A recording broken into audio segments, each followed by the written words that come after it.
Kanye West, the issue with Nike. I mean, he's harboring a grudge because what he wanted to get from Nike, they didn't. Nike's like, we don't really need you. And any job, if you black, period, when you feel your worth is being exploited and they're not trying to hear your ideas or they belittle you they feel like, well, we can replace you easily. Nobody likes that, especially when they feel like they're contributing something to the company or to a brand and you try to look down on them or hi-hat them, especially somebody who's accomplished like Kanye West.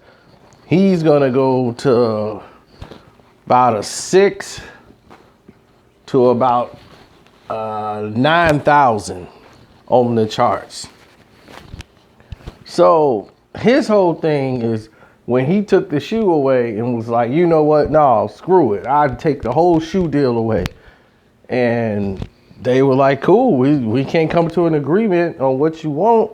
Then he went to Adidas and took the Yeezys over there. And now I don't even know what those shoes really look like or anybody I know that wears them. But whatever it is, it's a popular brand. And the numbers do show they are ahead of the Jumpmans or the Jordan brand right now. That's what the numbers are showing as of right now. I don't know how they've been inflated or how the scales of the shoe game work. I'm not in the shoe business. But Kanye West had a point when he was doing this to the Giants, and he's using his art form to push that movement with the song Facts. To throw that out there in Nike's face, like, yeah, see? You didn't want to work with me. Now I'm jumped ahead of the Jumpman. To put the word out there so other people could be talking about it. To form the movement, and he wants to knock down that wall. So I understand that, but see, the problem with Kanye is he only does this. He acts like it's a movement for all of us when it's really about him. You see, only when there's a movement or something that's pertaining to Kanye West, then it becomes a monumental thing for everybody else. But notice everything has to center around him. If Nike didn't do him wrong, we wouldn't be seeing this type of movement. You know, we wouldn't hear about all the problems. And this seems to happen with celebrities. When celebrities get told, like, you can't come in the door no more, you see what they doing to us? And the brothers be like, they ain't never let us in. We were wondering why they were letting you in. Now they ain't letting you in. You want us to burn the place down, all right? You see, celebrities, it's always like that. It's been happening since the beginning of time. Even with MJ, Michael Jackson, when he got treated, they treated him just like a regular artist and was ripping him off, and he was, what? What do you mean? I don't understand this. All I got to say is that they don't really care about us. It's like, you just not figure that out? You know, when Mike was up there, skin and dead head, ready to bad. It's like, yeah, we know, Mike. They don't care about us and never will. We got to care about us. That's the key. And that's the problem. We don't. And the problem is that we would side with anybody else besides another person that's like us. Anybody else tell us something. Black guy tell you, well, don't put that in there because that might be bad for your car. Okay, all right. Yeah, I don't know. What do he know? White guy come around, don't put that in your car. That's bad for your car. Oh, really? Yeah, okay, all right, thanks. It's just the way it works, man. And y'all laughing right now, but y'all know that's true. Y'all be doing that. I be watching people do that. I listen to anybody. You can get information from a bum off the street. Be like, well, if he a bum, what he know? I mean, like, you don't know if the information he giving you don't work. See, if you was in CPA or any type of business, any type of outside information is useful. You got an MBA, CPA, anybody giving you any type of information, you process it. So if somebody want to tell you something, listen. It might be something useful. I don't care what their station is. He could be a bum on the streets. This guy could be a janitor. This guy could be the CEO of Enron. Don't mean that they're going to help you or that what they got is more important than this guy.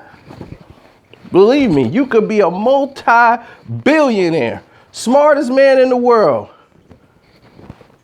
But if you in some other country and you don't speak the language, then the bum on the street can tell you how to get to another spot that you're trying to go to because he understands the language and he knows the streets.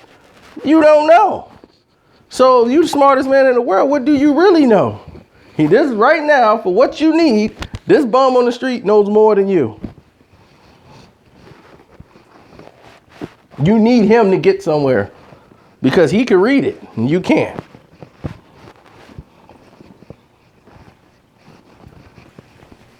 So that goes for people who try to hi-hat people or look down on people and don't take things into consideration. You have to take everything into consideration.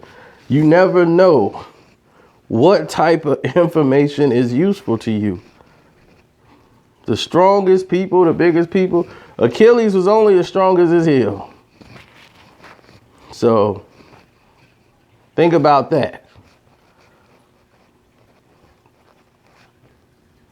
So I don't know. The new Kanye album is gonna be hard, man. I'm like, this new track he got out, Real Friends, he's going back to the old Kanye though. That's what I'm saying. Man, somebody sent me that on Twitter. I was almost fell out my chair. Like, oh, I heard the beat and the song coming on. So he going back to his roots. He's like, look, I know what I got to do to get it back.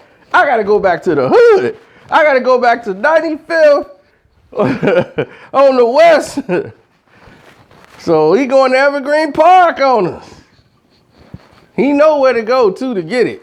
So I guess he gonna bring back the soul. We got to go back to the old Kanye. That's how we got to get it back, baby. You got to go back to the hood. All this other craziness stuff ain't gonna make it. What else has been going on? I've been hearing about the thing people talking about Royce the 5'9". Royce stole some lyrics from some dudes we know. He flipped the lyrics, claimed it as his own. The end. But they all buddy now, so. So that's why everybody want me to like, leave it alone, man. What you doing, man? You up here causing problems, man. Why would you even make that video, man? So I'm done with that. Y'all love Royce. Congratulations. But this is stupid people telling me he was the greatest of all time. Well, All right, I'm done. And shouts out to Gilly the Kid from Philly, Philadelphia, baby. I don't know why people hate Gilly. Like, some people just don't like him, I guess, because his attitude is so street and so Philly. To me, he's funny, man. He cracks me up. I like, what's his name? Lick Moss and the rest of them dudes up there. So, keep holding down Philly. 17th Street.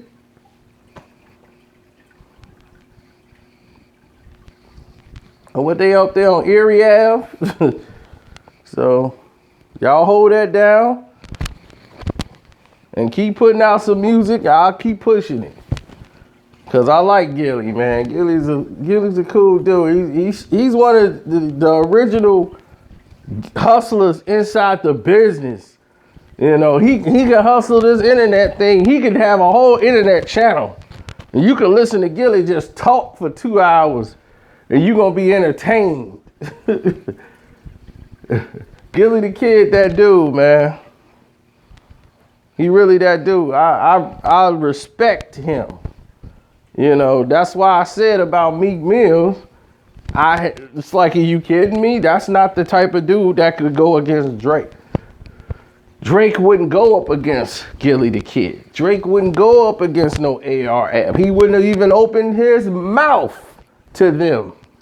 But to Meek Mill, yeah, he could. It was easy.